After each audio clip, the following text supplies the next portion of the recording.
This is Georgina Villasenor-Lee, and welcome to my Week 2 presentation. I have changed my program for this week and have decided to go with a recidivism program, so welcome. Homeboy Industries is a reentry program. Last year, it served about 7,000 members in the immediate community. It has a yearly budget of about $19 million, staff of about 176, and about 125 professional volunteers.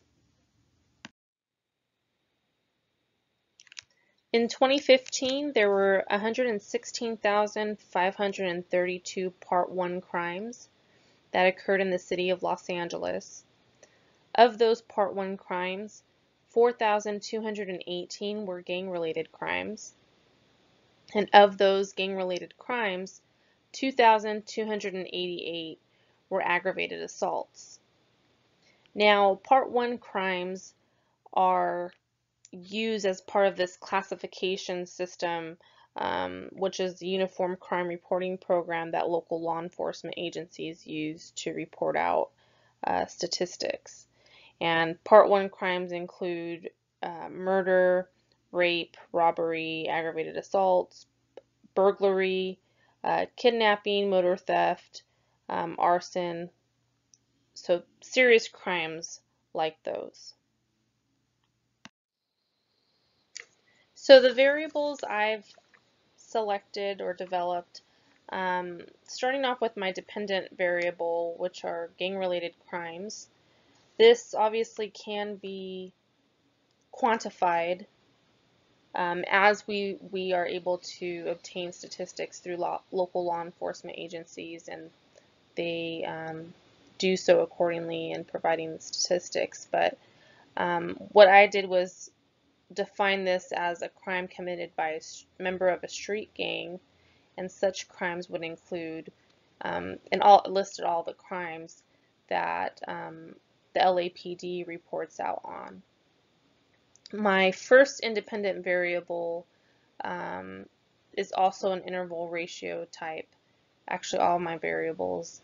The number of reentry programs, I wanted to look at ones that were more community-based. We know that there are mandated ones under the government.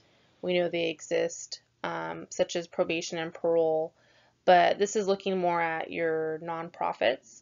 And so community-based programs that are voluntary to participate, and they provide convicted felons with resources such as mental health services, job training, and classes to basically reintegrate back into the community. My last variable is an independent variable, and this is the number of street gangs out there. And again, an interval ratio type. This can be obtained again through the police department as they are out there. Their gang task force